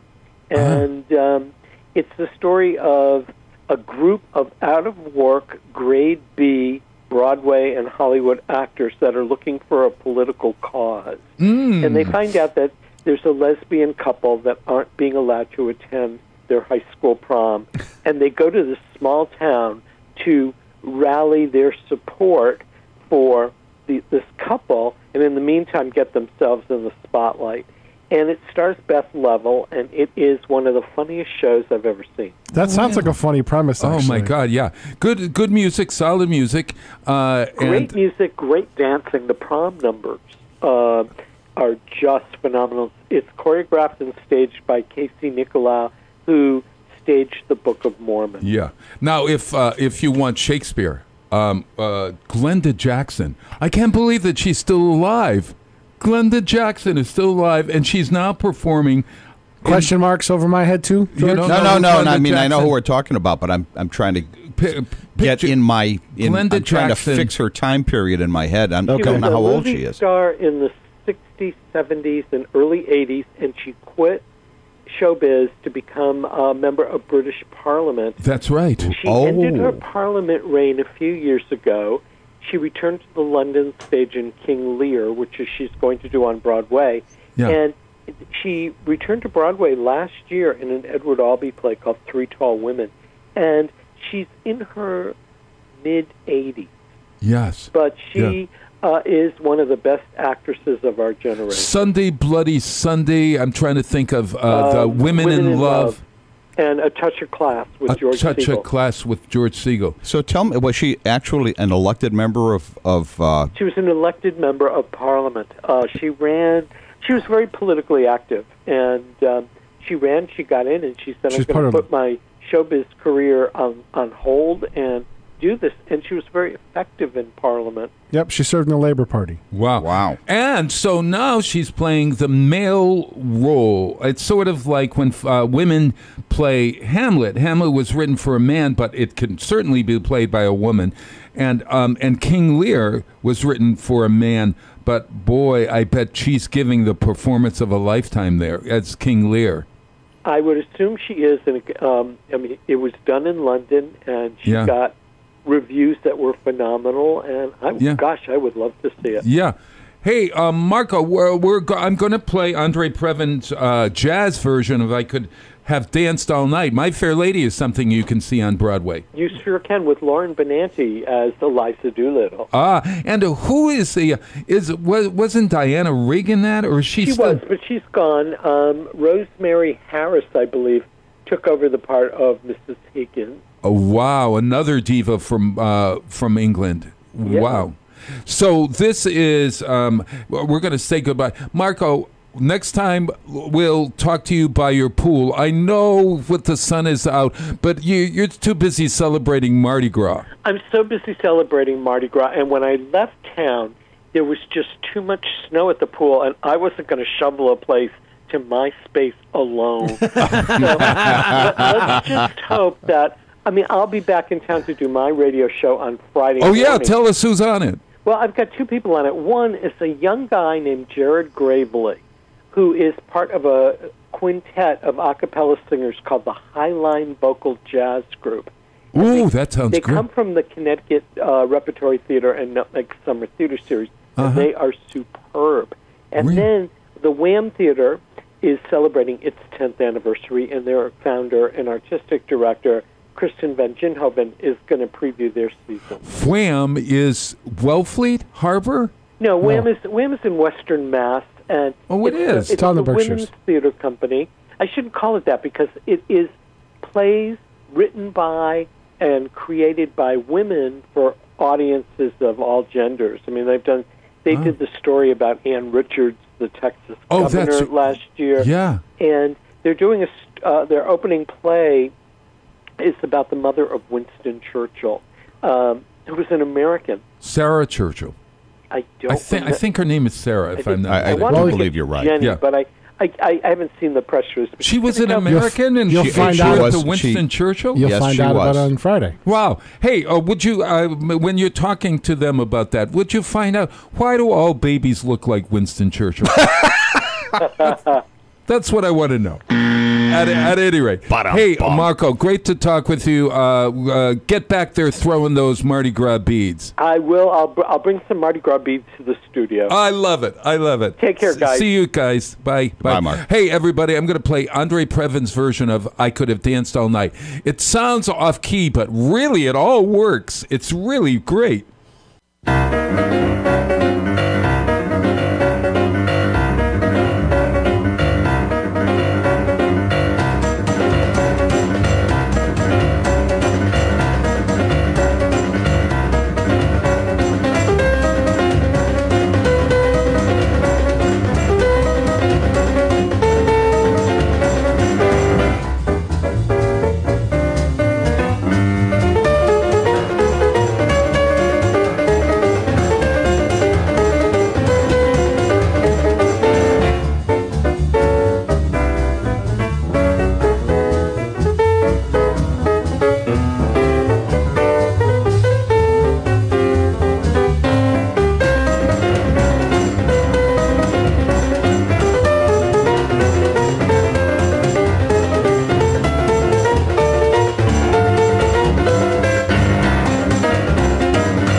Support for the community programming of WSKB is provided by Bay State Dental. Comprehensive dentistry at 14 convenient locations in Springfield, Chicopee, Longmeadow, West Springfield, Belchertown, East Longmeadow, Ludlow, Northampton, Greenfield, and Wilbraham, as well as 29 Broad Street in Westfield. Bay State Dental makes it a priority to help you achieve and maintain the healthy smile you deserve. On the web at baystatedental.com. We thank the generosity of our underwriters. For more information, please contact the Westfield State Foundation at 413-572-8646. Friday mornings is something different on 89.5 FM. It's JP's Talk About Town. Community Radio. 89.5 WSKB. Live from the campus of Westfield State University. This is 89.5 FM, WSKB, Westfield. Wow, it's Tuesday. It's still Tuesday. It's amazing. Actually Fat Tuesday, Mardi Gras, and Ash Wednesday is tomorrow. Do you get ashes on Wednesday usually, George? I do not. You don't do that? No. No. As a Catholic, as a kid, if you see people I was with going to dirty stop by and see foreheads Father tomorrow. Savage tomorrow at noon. Oh, yeah, I think they're probably There's masses doing it up at here. noon, 3, 5 o'clock, I believe. Noon, at the 3, and Interface. 5 up here at the university, Westfield State, where we are doing WSKB, and thanks to the radio club here. And we got George Delisle here. George Delisle is the grand poobah of the Kiwanians. You know what? It's called International Trustee. Bob is absolutely unable to remember any Kiwanis title I've ever had.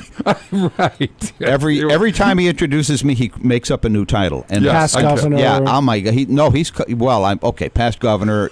At the district level, I've been governor, treasurer, district secretary, lieutenant governor a couple of times. Yeah, big deal. Okay. State level, you've been a governor. Well, that's all district level. Okay. We don't do state level in Kiwanis. We have the New England district, which is the 6 New England states and the island of Bermuda. That's the fun part. Yes. Yeah, really. And then we have there's a division structure. So right now it's Division 17, which would be Springfield, Northampton, Holyoke. I lose track of the clubs. Pittsfield, Lee, Sheffield. So Western Massachusetts, East Hampton. really. Yeah, it's Western Massachusetts. Well, it's the southern portion of Western Massachusetts.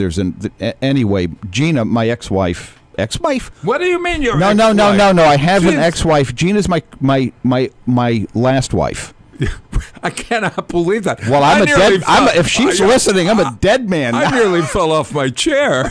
Okay, so if she was listening, it's going to be Gina, my widow. Oh my God! Oh no! No! Yeah, Please, God. She's going to be waiting for me when I get home. Oh God! Yeah. Gina was lieutenant governor for Division 17 last year. And Gina just found out she is now a distinguished lieutenant governor. What does that mean? That means she did a really great job last year.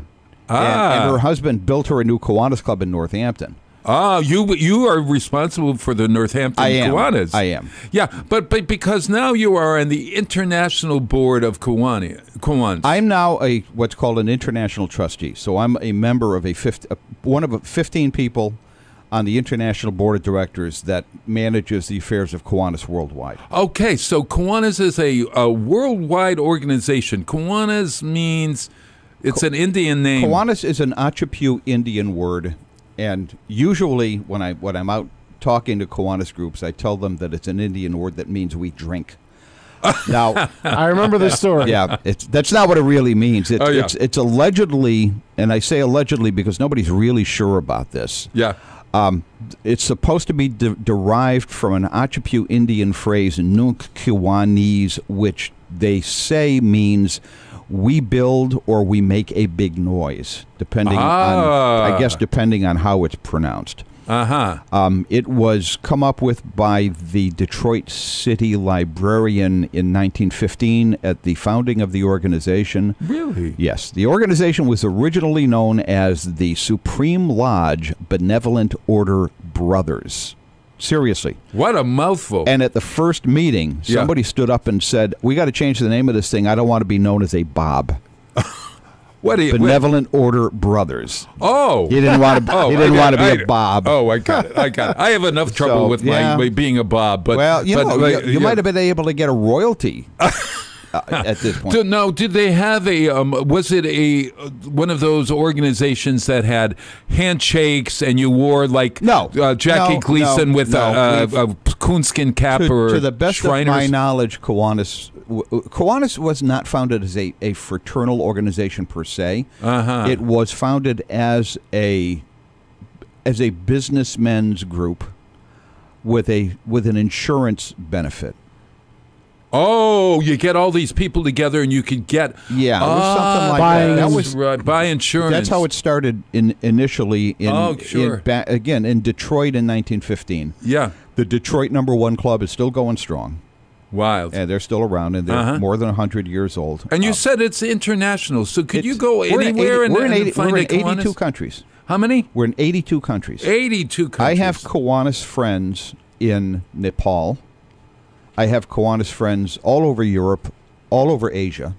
A lot of friends in the Philippines. Really? Japan, Taiwan. So tell me the focus then for Kiwanis. Kiwanis everywhere is the motto is we are improving the world one child and one community at a time. Our focus is on children's issues. So there's a lot of but almost all of the work that's done by Kiwanis isn't done internationally. It's done by the local clubs. I see. So our Westfield Kiwanis Club that just concluded our 50th TV auction, and we'll wrap it up tonight when people come to pick up the things that they bought on Sunday. Right. Our local focus has been children for many, many years. Our club is 97 years old, founded in 1922. We've been part of Westfield for almost a century. Sure. Our club founded Little League Baseball in Westfield. Oh my gosh! Our club we started Little League Baseball here back in the 1950s. Yeah. In the 1960s, we founded the Boys and Girls Club. Can you imagine this? Boys and Girls Club founded by Kiwanians. Yeah. And we continue to support them with volunteers and with substantial cash donations every year. Both as a club and as individual members. I think most of our members write out a check every year. Yeah. And I know Gina and I do. We're proud to support the club. And give time. Absolutely. Yeah. And give time and give, whatever we can contribute of our, abilities to support. That club is incredibly wonderful. What Bill Parks and Kelly Brown... Oh, but we're talking Boys and Girls Club, yeah. We're talking Boys and Girls Club. Now, Bill Parks, the executive director, and Kelly Brown, the director... Kelly keeps changing her title.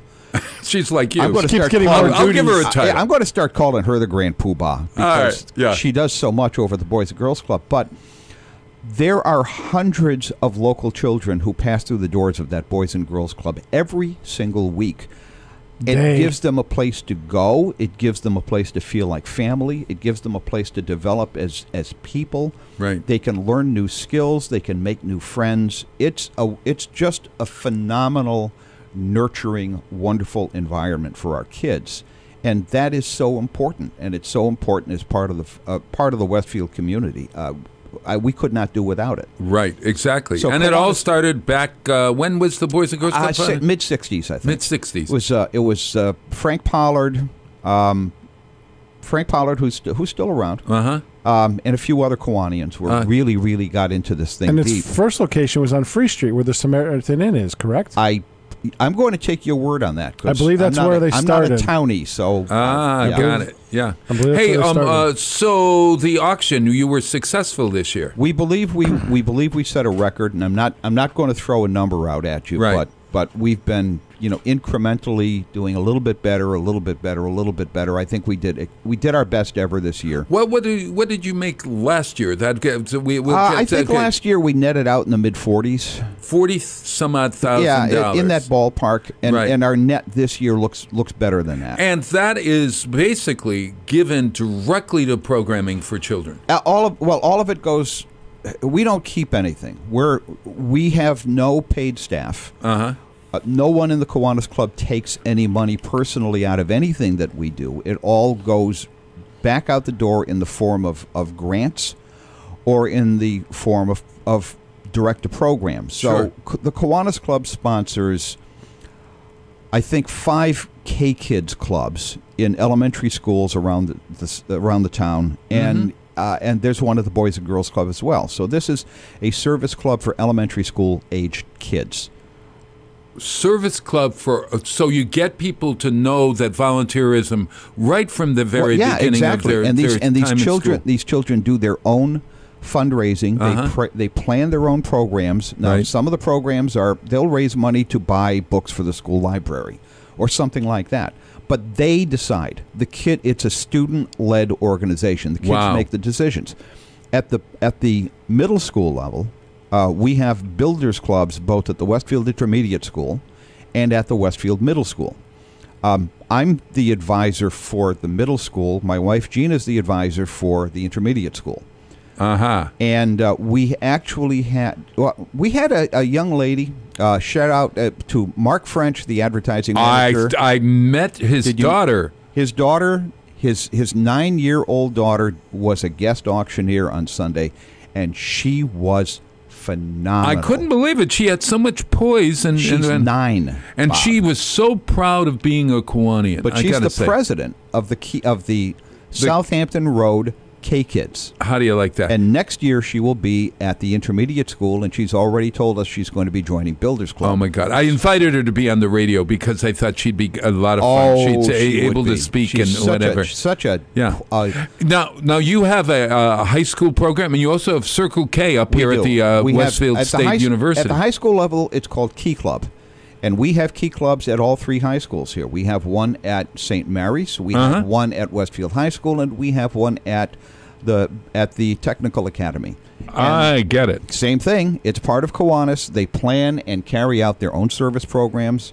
They plan their programs. They do their fundraising. And, again, student-led organization. I have the great honor next year of being the Kiwanis International Liaison to the Key Club International Board. Oh boy, that's going to be a lot of fun. So it's going for more reasons than you know, because my first official activity will be in May, when I will be going to San Francisco to help train the new Key Club governors.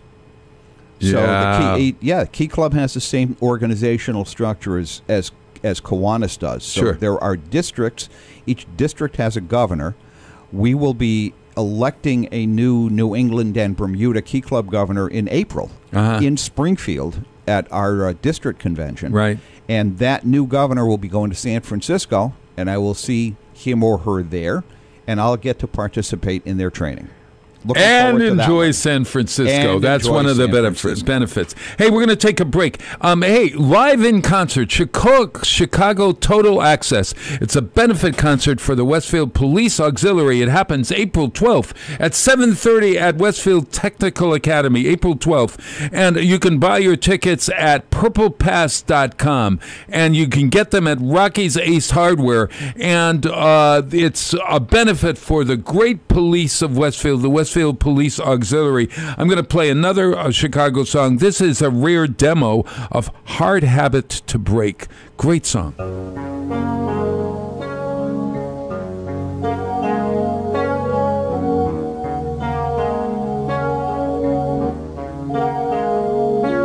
Well, I guess I thought you'd be here forever. Another illusion I chose to create. You don't know what you got until it's gone. I found out just a little too late. I was acting as if you were lucky to have me, do you a favor.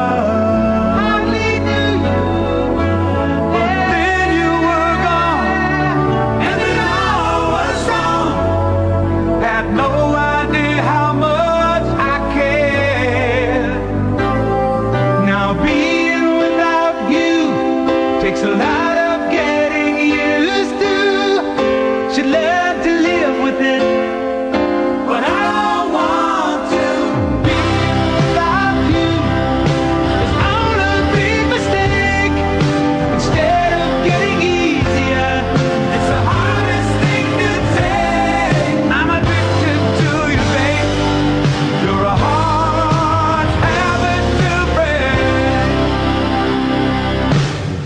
someone else. You had every reason. I can't blame you for running to him. Two people together, but living alone. I was spreading my love too thin. After all of these years, I'm still trying to shake, doing much better. But deep in the night, it's an endless fight. I can't get you out of my mind. Now being without you takes a lot of getting used to. To learn to live with it, but I don't want to. Being without you is all a big mistake. Instead of getting it easier, it's the hardest thing to take. I'm addicted to you, babe. You're a hard habit to break.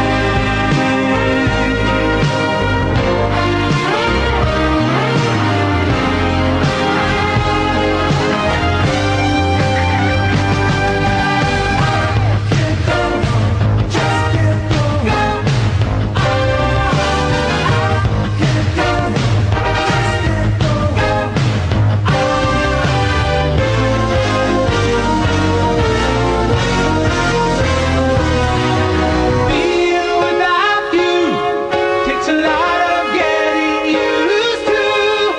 She learned to live with it. I don't want to. Being without you is all a big mistake. Instead of getting it easier, it's the hardest thing to take. I'm addicted to you. You're a habit to break. Such a habit to break. I'm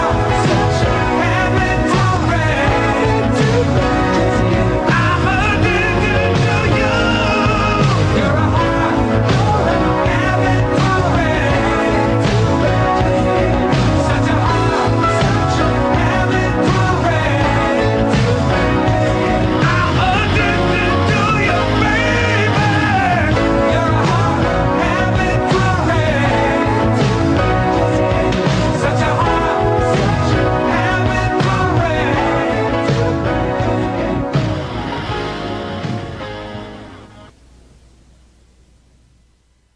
Support for the community programming of WSKB is provided by Bay State Dental. Comprehensive dentistry at 14 convenient locations in Springfield, Chicopee, Longmeadow, West Springfield, Belchertown, East Longmeadow, Ludlow, Northampton, Greenfield, and Wilbraham, as well as 29 Broad Street in Westfield. Bay State Dental makes it a priority to help you achieve and maintain the healthy smile you deserve. On the web at baystatedental.com. Support for community radio on WSKB is provided by Betts Plumbing and Heating Supply Company, an independent, family-owned wholesaler serving Westfield for over 50 years, specializing in plumbing, heating, and industrial piping supplies. On the web at bettsplumbing.com or at 14 Coleman Avenue in Westfield. It's Tuesday morning from 6 till 8. Wow, it's Tuesday with Bob Plass. Community Radio. 89.5 WSKB. Live from the campus of Westfield State University, this is 89.5 FM, WSKB, Westfield. Hey, wow, it's Tuesday, and we are winding down Ken Stomsky. Ken's giving him the stink eye. Right, he's cutting into Ken's time again. Ken's den is about ready to start, but George Delisle, if anybody wanted to join Kiwanis, how do they do it? If somebody wants to join Kiwanis, they can show up at any of our meetings. We meet every Thursday at 6:05 at Tucker's over in Southwick. Yeah. Or they can email Yeah, how can they email? What is that? WestfieldKiwanis.org? Go right to our website, westfieldkiwanis.org. There's a place there where you can leave us a message, and we'll get in touch with you. Lots of great things happening. We really appreciate it. Thanks for all your work. Thanks for the auction, and please come on. We miss you on WSKB. And listen, and thanks for taking all my abuse while you were on the display table Sunday. Oh, stop it! I love play. I've loved being there. It's a wonder you even have me on the air. It's a wonder anybody has me on the air. At any rate, I want to sign off.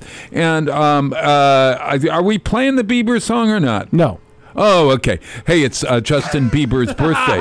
It's well, his happy birthday, Justin. Yeah. I don't know how old he is. I think he's still young in my book, and I can't stand his voice. But some good music, and maybe he's growing up. I don't know. Who's he married to now? He's married. Selena Gomez. No. He's got somebody else. Oh, okay. All right. I don't actually care. You don't care? No. You're not a Bieber? No. All right. Bye, everyone. Hey, listen, get out there and volunteer. Go downtown and shop downtown. Please shop our downtown in Westfield. And I'll see you next time. Wow, it's Tuesday. Support for the community